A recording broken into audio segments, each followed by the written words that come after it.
Hi, I'm Luba, and I'm your host of Selling San Francisco, with my special guest today, Carl the Fog. And instead today, we're going to take a walk through Pacific Heights, one of the most exclusive and expensive neighborhoods in the United States. Come take a look with me.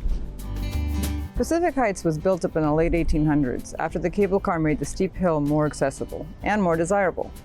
After the 1906 earthquake, it became the place for San Francisco's wealthiest families to rebuild, and it's been the city's power address ever since. Today, it's home to legacy families, tech billionaires, and anyone lucky or strategic enough to get through the front door. Quiet, polished, and perched above the city, this is San Francisco at its most refined. You probably never guessed that right behind me is the highest selling price home ever in San Francisco for over $70 million. It was purchased by Laurene Powell, the ex-wife of Steve Jobs. And like any billionaire, you don't buy a house just to live in it right away. You still have to remodel. So this used to be called Millionaires Row, but thanks to inflation, that just makes you middle class around here. Instead, here on Billionaires Row, 8-figure listings are basically a neighborhood standard. In addition to Laurene Powell Jobs, some of the folks you'll find around here are Larry Ellison, Thiel, David Sachs, all part of the club. Even Jony Ive. But it's not just tech. Nancy Pelosi's classic Victorian is around the corner, and Danielle Steel still writing novels in that literal White Castle. So of course, nobody buys a house up here and just moves in. You bring in your architect, your designer, your contractor, and maybe a feng shui consultant while you're at it. It's not just about building a home, it's about building a lifestyle. And apparently a lifestyle requires a full construction crew. Pacific Heights might be the epitome of status and luxury today. But to see how we got here, we have to see how San Francisco started. We're going to go visit the Haus Lilienthal house, one of the oldest standing Victorians that survived the 1906 earthquake. Let's go check it out. So we're now here at the Haus Lilienthal house with my good friend, Woody LeBounty. Welcome. It's a great place. You're going to have a lot of fun here today. I'm the president and CEO of San Francisco Heritage, and we own the Haus Lilienthal house. So San Francisco is known for Victorian architecture, but the Haus Lilienthal house is the only one regularly open for the public to come inside.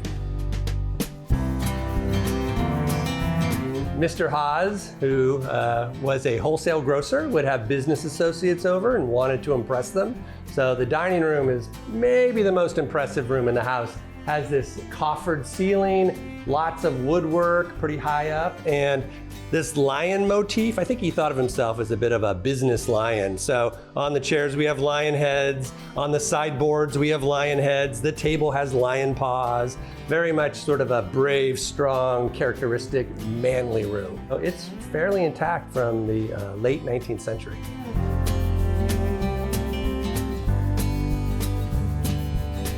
So if you want to get everybody here for dinner, you actually have to ring the dinner bell. They had this put in when Mrs. Haus was a little older and needed help with the stairs, so they put it right here in the stairway.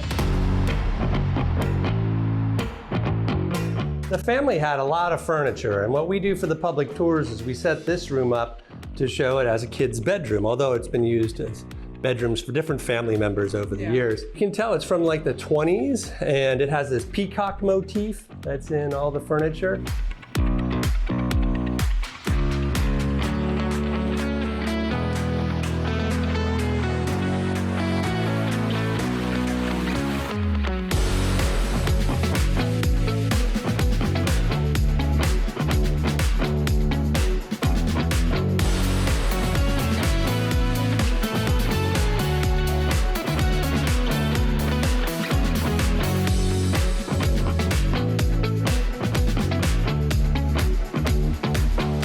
This is what we call the ballroom, but it's on the ground floor. It feels like it's a basement, but it's actually the street level. And it's where we take our tours, the public tours. The people come in here to start their tour of the house.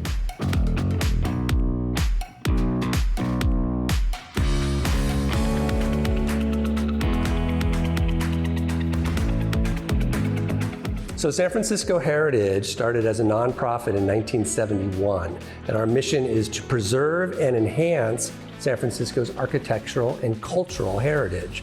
So great buildings like this, but also like cultural districts, legacy businesses, anything about the past that can help San Francisco's future, we're the advocates for that.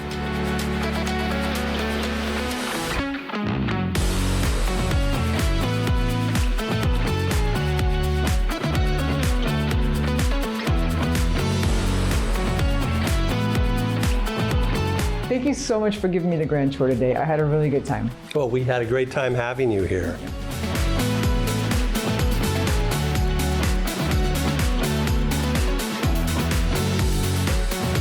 I'm Luba. Thanks for coming along with me on this episode of Selling San Francisco. Whether it's billion-dollar views or a piece of the city's past, it all comes down to one thing: living beautifully in San Francisco.